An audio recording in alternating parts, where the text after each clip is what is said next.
Ya Nabi Allah Musa, adakah orang yang lebih alim lagi daripada kamu?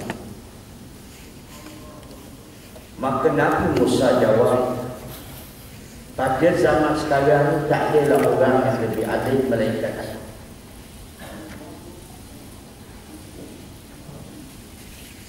Jawapan Nabi Musa itu ditegur oleh Allah Ta'ala. Ditegur. Tak boleh kita nak kata kita lebih alim daripada orang. Ditegur oleh Allah Ta'ala. Maka ingat Allah Ta'ala mengatakan, hai Musa, ada lagi orang yang lebih alim daripada kamu, yang dia duduk di pertemuan dua lautan. Sudah tentu nama dia Khidir. Jadi akhirnya Nabi Musa alaihissalam bila disebut oleh Allah Ta'ala adalah orang yang alim daripada dia, sifat yang ada pada Musa untuk belajar kepada Nabi Khidir. Inilah nak tunjuk sifat kewarakan seorang itu. Sebab dalam masalah menuntut ilmu ni kaum muslimin tidak ada batas waktu. Dia tidak ada batas ilmu. Jadi seorang yang tawaduk, yang warak, saya ambil Imam Asy-Syafi'i.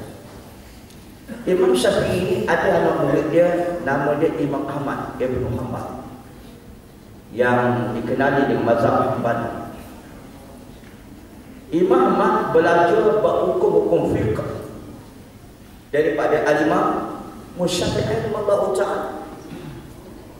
Tapi nisbah ilmu hadis, Imam Ahmad pula kaum muslim lebih banyak menghafal daripada Imam Asy-Syafi'i. Menurut setengah riwayat mengatakan Imam Ahmad ni menghafal hadis sebanyak 1 juta hadis. Lalu kata Imam Asy-Syafi'i radhiyallahu ta'ala, ya Ahmad, kalau kamu bertemu dengan hadis yang sahih, kabarkan kepada aku, kerana engkau lebih banyak menghafal hadis daripada aku. Warna. Ini kadang-kadang ustaz, kadang-kadang dia mau ceramah ustaz lain tak ada. Kalau dia mau ceramah ustaz lain tu, dia seorang hebat. Maka tidak begitu. Walaupun begitu, Nabi Musa alaihissalam ditegur oleh Allah Ta'ala. Lalu Allah Ta'ala kata bahawa, ya Musa, ada lagi orang lebih alim daripada kamu, iaitu Nabi Khidir. Bila sebut begitu, maka Nabi Musa alaihissalam nak jumpa dengan Nabi Khidir. Bagaimana caranya? Maka Allah Ta'ala tunjukkan caranya. Petunjuk jalan nak temu Nabi Khidir ni adalah kena bawa ikan dan kena bawa bekalan. Ikan sebagai petunjuk jalan. Bukan ikan nak makan tak, untuk tunjuk jalan di lautan. Bawa bekalan. Dan orang Nabi Khidir itu duduk di antara pertemuan dua lautan. Ibnu Katsir radhiyallahu ta'ala mengatakan, muslimin dan muslimat, dua lautan itu, lautan Farsi di balik timur, di balik barat, dan lautan Rum di balik timur. Pertemuan di antara dua lautan. Kalau kita bertemu dengan kesan sejarah, pada zaman sekarang pertemuan dua lautan itu berada di Mesir. Kenapa tak ada di Parsi? Kenapa tak ada di Rum? Jawapannya kaum muslimin, ketika itu Mesir masih lagi di bawah jajahan sama ada Parsi ataupun Rum. Baik. Jadi akhirnya Nabi Musa pun berjalan dengan nama anak murid dia ketika itu, kata ulama tafsir, Yusha bin Nun. Dan Nabi Musa bawa bekalan. Itu sebabnya kata para ulama, syarat nak menuntut ilmu ni, yang pertama dan tak bukan ada bekalan. Yang kedua, perjalanan yang jauh. Yang ketiga, seorang guru yang mursyid. Guru yang mursyid ni guru yang boleh tunjuk jalan kebenaran. Baik. Dan jauh perjalanan. Itu sebab kaum muslimin muslimat nak menuntut ilmu ni kena jauh perjalanan. Dia tak boleh duduk setongkol atau duduk di tempat tu. Bila duduk tempat tu saja dia tak puas. Itu minta maaf ya, pengalaman masing-masing ada urusan masing-masing. Kalau bidang agama ni, kalau mengaji di situ tu, dia tak keluar. Bila mengaji di kat luar negara ni, berjalan jauh, kita nampak keluasan Islam. Nampak ilmu itu berkembang. Okey, kita ambil dulu kisah ini. Akhirnya kaum muslimin dan muslimat dan Musa pun berjalan dengan anak muridnya. Bila bertemu dengan pertemuan dengan dua lautan itu, lalu di pertemuan dua lautan itu ada yang Allah Ta'ala jadikan pertemuan itu dengan ada batu batan. Ada batu batan. Lalu Nabi Musa dan anak murid dia berehat dari situ hingga tertidur. Okey. Belum masuk lagi ayat mencerita bagaimana timbulnya ayat ini. Ketidur Nabi Musa AS, Allah Ta'ala yang Maha Berkuasa nak memberi petunjuk kepada Nabi Musa. Ikan yang dalam simpanan sangkar itu yang dibuat, setengah ulama kata dibuat daripada apa nama buluh, ada kata dibuatkan daripada daun mengkuang dan sebagainya. Dia bergolek-golek lalu dia jatuh ke dalam laut. Bila jatuh dalam laut, ini kerja Tuhan, dengan logik akal. Maka ikan pun mengambil jalan-jalan yang berada di laut. Yang menjadi satu yang aneh yang disebut dalam Quran, wattakhadha sabilahu fil bahri ajaba. Maka ikan itu mengambil jalan di laut itu dengan jalan yang aneh. Bagaimana? Berikan itu menyusul ke laut, laut itu ditebak. Dia jalan. Menyusul ke laut, dia ditebak. Okey. Saya kata kamu muslimin tak mungkin dari sudut akal. Ini pekerjaan Tuhan nak tunjuk kepada Nabi Musa. Akhirnya Nabi Musa pun kaum muslimin yang Musa berjalan terjaga. Lalu dia mengikut jalan. Kalau kita kamu naik kapal kan? Kalau kita naik kapal kamu muslimin, bila kapal itu menembus lalu tak tu kan dia ada berombak-ombak. Orang panggil apa tu? Segat dan sebut. Kata bahasa Melayu buritan. Betul tak betul? Betul Melayu. Itu Melayu kata lah. Jadi buritan ditangkap ini tidak. Dia lalu terus dia jadikan jalan. Bila Nabi Musa AS jaga, dia terus ikut jalan ikan tersebut. Menurut pandangan ulama tafsir di kalangan mufassir, dan Musa ikut jalan ikan itu satu merhala. Lebih kurang dalam 24 tahun berjalan dalam. Akhirnya jadi letih. Nabi Musa bertanya kepada anak muridnya Yusuf bin Nun, di mana bekalan kita tadi? Lalu kata anak muridnya, bekalan kita tadi aku tinggalkan bersama ikan yang dekat dengan batu tadi, yang pertemuan antara dua lautan. Patah balik kan? Kata Nabi Musa, itulah jalan yang kita nak cari. Akhirnya patah balik ke Musa. Bila bertemu dengan tempat batu berehat itu, mari situ duduknya Nabi Khidir alaihi salam. Itu barulah pertemuan demikian. Okay. Habis ya? Baru kita boleh masuk ayat. Lepas tu kaum muslimin dan muslimat kalian, dalam ayat bawah ada abdan min ibadina atainahu rahmatan min indina wa 'allamnahu min ladunna ilma. Lalu mereka bertemu dengan seorang hamba di antara hamba-hamba kami yang telah kami berikan kepada rahmat dari sisi kami dan yang telah kami ajarkan pada ilmu dari sisi kami. Sudah tentu dia masukkan hamba itu adalah Nabi Khidir. Baik. Kita sikit Nabi Khidir. Yang pertama, kaum muslimin dan muslimat Nabi Khidir ni, adakah dia masih hidup ataupun mati? Jawapan. Buat masa zaman sekarang menjadi persisihan di kalangan ahli ulama, di kalangan ahli sufi wa tariqah, ahli tarikat, yang ahli sufi mengatakan bahawa Nabi Khidir masih hidup sampai zaman sekarang. Di kalangan ulama al-hadis mengatakan Nabi Khidir sudah wafat. Sudah wafat. Imam Ibn Taymiyah pernah mengatakan, barang siapa yang mengatakan Nabi Khidir masih hidup pada zaman sekarang, dal mamudin, dia sesat lagi menyesat. Sebab tidak mungkin seorang Nabi bersembunyi atau beruzlah ketika zaman fasad dan mungkar begitu hebat. Bukan sifat seorang Nabi. Ya? Bukan sifat seorang Nabi. Bertemu dengan mungkar dan fasad zaman sekarang, dia menyembunyikan diri. Tidak. Dan bukan sifat Nabi juga membenci dalam hati bila melihat kemungkaran. Itu bukan sifat. Sebab dia sebut dalam hadis Nabi SAW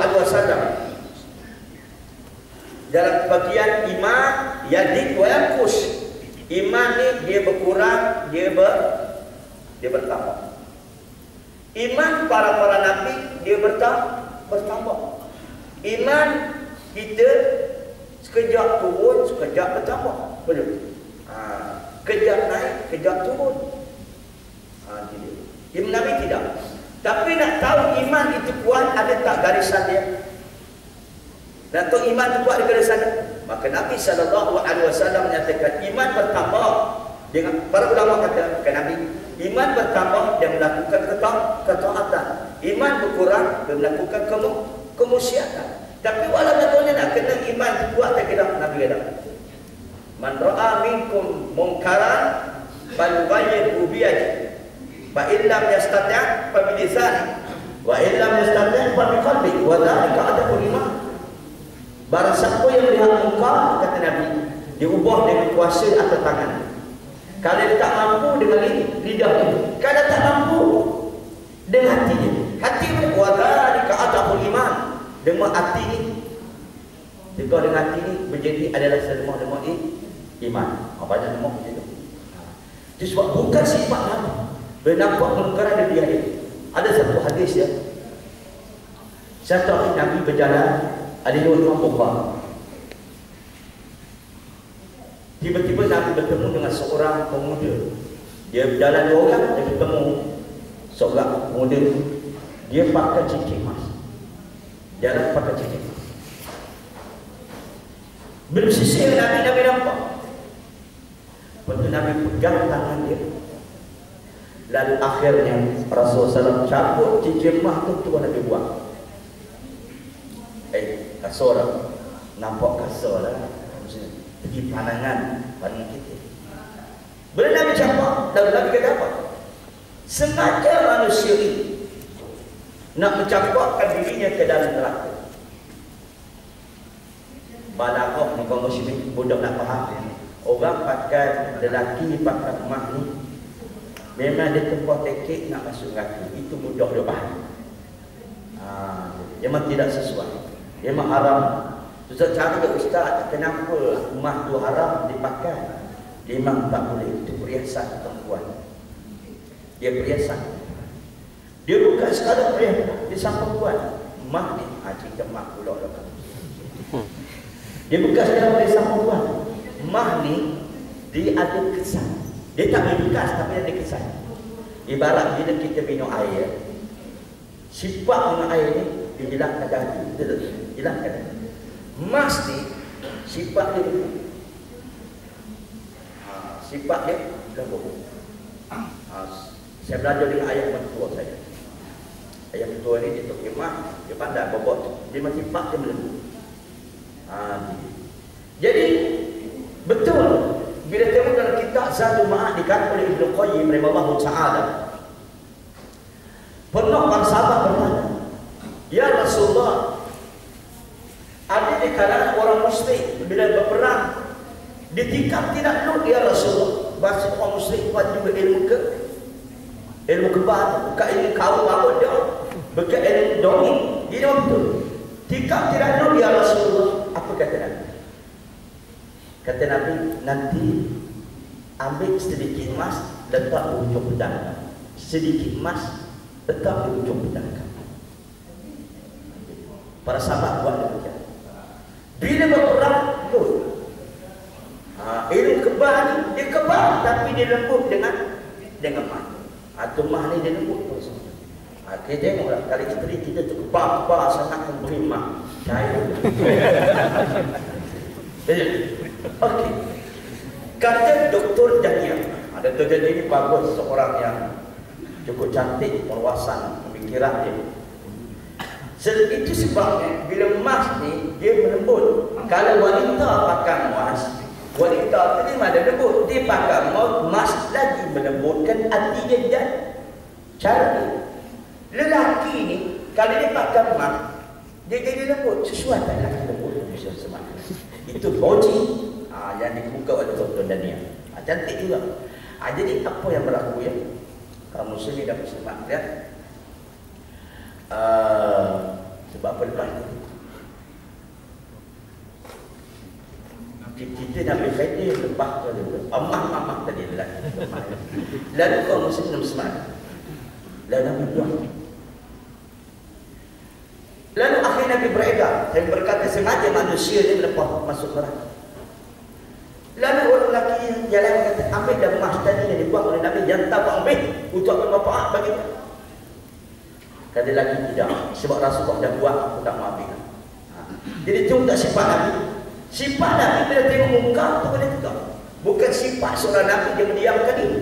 Diam diri. Maka itu sebab kata Imam Ibn Taimiyah rahimahullah taala dan ulama lain, itu sebab Nabi Khidir dia wafat bukan sifat Nabi beruzlah atau mendiamkan diri. Yang kedua, kalau Nabi Khidir masih hidup, menjadi wajib ke atasnya berbaikat dengan Nabi sallallahu alaihi wasallam. Sebab Nabi Isa alaihissalam bila turun, dia akan turun, dia tak ikut dah syariat dia. Dia akan ikut syariat Nabi Muhammad sallallahu alaihi wasallam. Dan kaum muslimin, kisah Nabi Khidir ini Allah Taala berikan satu ilmu yang lain kepada dia. Tuhan beri kelebihan. Ilmu Nabi Khidir tak diberi kepada Nabi Musa. Pernah Rasulullah sallallahu alaihi wasallam menyatakan, kalaulah Nabi Musa dia bersabar dengan Khidir, tak banyak tanya, nanti kita akan tahu perkara-perkara yang hikmah dan hakikat. Kata Nabi SAW, kalau Nabi Musa dia sabar fikirnya dengan Nabi Khidir, kita akan tahu benda yang hikmah dan hakikat. Sekarang kita tahu tak? Kalau berlaku satu benda dah tahu tak hikmah dia? Kita tak tahu. Sebab ilmu itu tak ada. Yang ada cuma beri pada Nabi Khidir. Itu sebabnya Allah Ta'ala berfirman, tilkal rusul faddalna ba'dukum ala ba'd. Demikianlah sebagian rasul itu kami lebihkan di antara satu sama lain. Kita tak tahu hikmahnya. Cuma kita faham dia. Bila Allah Ta'ala buat satu, adalah hikmahnya. Itu saja. Tapi kita tak tahu apa hikmahnya. Cuma kita pandai sebut je. Bila orang sakit, adalah hikmah. Bila dalam kemenangan, adalah hikmah. Itu. Tapi apa hikmah? Sikit tahu. Kalau Nabi Musa sempat disabar, insya-Allah kita tahu hikmah. Ada cerita buah hikmah. Ini kisah pada zaman yang dulu, tapi tercipta dalam kisah pandangan iktibar para ahli ulama. Cerita apa hikmah? Kalau hikmah itu dapat di akhir. Ada satu buku cerita buat hikmah ni. Pada zaman itu ada seorang raja. Dan seorang raja ni adalah bendahara dia sebagai penasihat. Kata pengarang kita, raja ni dia suka bermain pedang. Dan lawan main pedang ni adalah adik dia sendiri. Setiap orang macam di hari-hari dah pedang, tiba-tiba adiknya pedang semua, bukan pedang plastik, muslim-muslim. Dia hanya raja tak ada mengelak, maka kenalah pedang itu di kaki raja tersebut. Dan raja minta penasihat bendahara, sebab itu bendahara sebagai penasihat.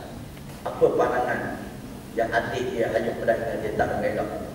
Kata raja, ada dari hikmah. Jawab banyak ada hikmah. Bila tanya apa hikmahnya, adalah hikmah. Dia tak tahu. Sebab ilmu itu tak belajar. Tak ada. Ada gaji pun mahal kaum muslim. Mau pada bendahara. Lalu bendahara di penjara. Masuk dalam penjara. Hari-hari yang berlalu, raja kaum muslim juga pergi memburu. Raja itu suka memburu. Yang bulu balangnya tanpa hadirnya bendahara bersama. Kerana kegembiraan memburu hingga dia masuk ke kuasaan bukan kuasaan. Dia masuk kuasaan yang lain. Tersesat. Lalu raja ditangkap oleh satu kumpulan yang duduk kuasaan. Dan pulang kuasaan itu punya etikanya di kalangan kaum-kaum yang Budiyun berilmu, yang tak ada agama, yang mirip pada Buddha, tak ada agama. Buddha itu adalah dia punya pegangan. Ini lebih diperlukan bagi mereka. Mahaban siapa yang mencoroboh tempat mereka tanpa dengan izin netan pada petaka akan menipu kuasaan mereka. Itu etika dia. Lalu nak hilangkan petaka, orang yang masuk itu nak dibunuh. Nak dibunuh. Barulah bala itu terangkat. Tapi syaratnya orang nak dibunuh itu jangan ada cacat cedera pada tubuh badan. Tengok raja kemudian ada cacat cedera. Apa dia? Parut di kakinya. Tak jadi. Itu ada berkembang. Lalu kuasa berkata pada raja, hendaklah kamu keluar daripada tempat ini sebelum matahari terbenam. Kalau matahari tak terbenam lagi, kamu tak keluar, bermaksud matahari datang, baru hukum. Padahal ilmu perubatan kita tengok muslim-muslimat, kita tengok selalu orang bila dia nak berubat, orang kena gangguan, ingat mandi air sebelum matahari terbenam. Kita tengok asyifah macam tu semua. Ada persapah tu. Lepas tu bila terbenam matahari, terbenam ni penyakit. Lalu alhamdulillah raja pun dan keluar sebelum matahari terbenam, terselamat. Lalu dijumpa raja, jumpa bendahara dalam penjara. Dia kata, betul kamu kata ada hikmah. Kalau tidak, aku cuma dibunuh, ada cacat, ada hikmah. Lalu raja kata kepada bendahara, yang kamu kena penjara ni apa pula hikmah? Lalu bendahara kata, ada hikmah. Selalunya raja dengan bendahara dia berkawan rapat. Kalau tuanku pergi memburu sekali dengan saya, tuanku terselamat sebab ada cacat. Sebab itu galang gantinya aku kena bunuh. Aku masuk penjara. Inilah hikmah dia. Tengok ada hikmah. Tapi kau mesti ilmu yang benda macam ni cuma Allah tak berikan pada Nabi Khair. Nabi Khair ada tak dapat. Tapi kita ingat 5 ada hikmah. Itu sebab dalam syariat Islam ada hikmahnya. Banyak kamu sebut. Jadi walau bagaimanapun begitu pendapat ahli ulama, kaum muslimat kalian bukan bermaksud Nabi Khidir ni dia alim dan tidak, dia alim tidak. Ilmu terberi oleh Allah Taala. Satu hari ya, tengok. Itu sebab siapa-siapa tak boleh dia nak tunjuk ikut tak ilmu ni. Satu hari nak cerita di depan sikit, Nabi Khidir pun naik dah sebuah kapal dengan Nabi Musa alaihissalam bersama orang. Bila tengah belayar naik kapal tu, kata Nabi Khidir, ya Musa, cuba tengok burung laut yang duduk di apa nama orang panggil bucu kapal yang sedang apa nama mematuk air laut. Nabi Musa pun tengok. Lalu Nabi Khidir berkata, ya Musa, ilmu saya dan ilmu kamu yang Allah Ta'ala berikan ibarat semacam ini. Ilmu Allah ibarat lautan samudera yang luas ini. Ilmu Allah Ta'ala yang Tuhan beri kepada kita, kepada kamu, seperti air laut yang lekat pada paru burung. Itulah ilmu kita. Ilmu Allah luas lagi. Itu yang diberi kepada Nabi Isa dan Nabi Musa. Air laut yang lekat pada paru. Yang sampai ke kita banyak mana. Itulah kaum muslimin dan muslimat. Ilmu Allah tak amat luas. Ilmu lebih baik sikit ya. Kalau Nabi Khidir itu seperti mana pasukan air dekat, seperti air dekat dan pasukan burung. Ini ilmu sikitnya dah nak kerja lawan Tuhan. Ilmu sikit dia nak lawan Tuhan. Bila Tuhan buat tak sesuai. Hati dia kata. Ini yang ego. Betul tak? Bila tetap syariat tidak sesuai. Semua Tuhan buat tak sesuai dah. Itu sebab tak tahu apa itu makna.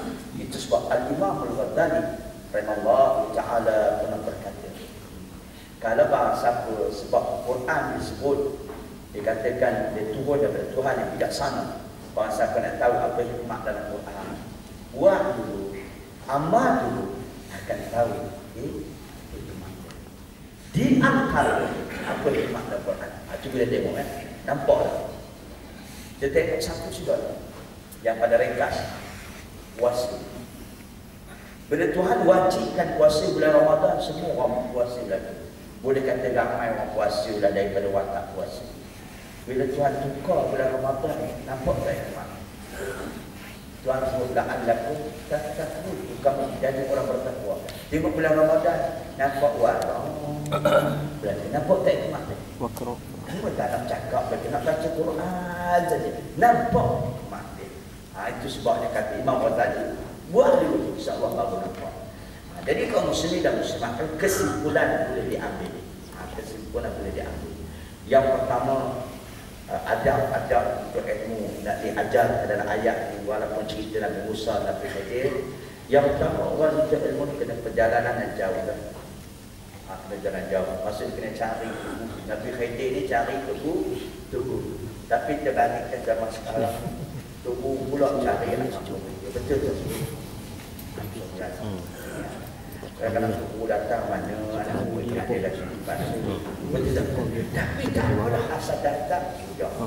Dan juga kan. Yang keduanya kaum muslimin dan muslimat lagi. Nabi Khidir bertanya. Memang dalam bab ilmu ni kita bertanya. Kalau tak tahu, bertanya. Yang dan yang ketiga kaum muslimin. Untuk ilmu ni ada bekalan dia. Sebagaimana kata Imam Asy-Syafi'i rahimahullah ta'ala, ilmu ini ibarat binatang yang diam. Kata Imam Syafi'i, ilmu ibarat binatang yang diam. Dan dia kena dijinak.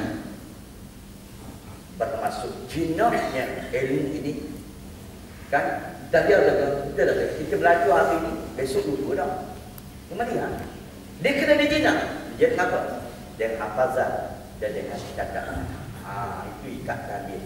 Baru boleh jinak. Kalau lupa boleh tengok. Kalau tak ada catat, lupa dia gitu. Berapa? Sudah ada kisah Al-Imam Syafi'i. Ini saya maksud ingat pengajaran. Pernah satu ketika Imam Syafi'i ini dia asal daripada Yaman. Asal daripada Yaman. Seperti ibu dia berpindah ke Mekah. Dan satu hari dari Imam Syafi'i masih kecil, dia tengok ada seorang ulama hadis yang mengajar di Madinah, nama dia Imam Malik rahimahullah ta'ala. Sebab Imam Malik itu pada Imam Syafi'i. Imam Syafi'i orang miskin, dia jalan ke Madinah untuk menumpang kafilah, rombongan orang niaga daripada Mekah ke Madinah. Dia tumpang. Yang cantik Imam tengah jalan. Apabila sampai di Madinah, Imam Malik mengajar anak murid ini, begitulah. Imam Malik mengajar ramai. Imam Syafi'i baru datang. Bila Imam Syafi'i tengok anak murid Imam Malik ni, bila dia baca, semua ada catatan dah.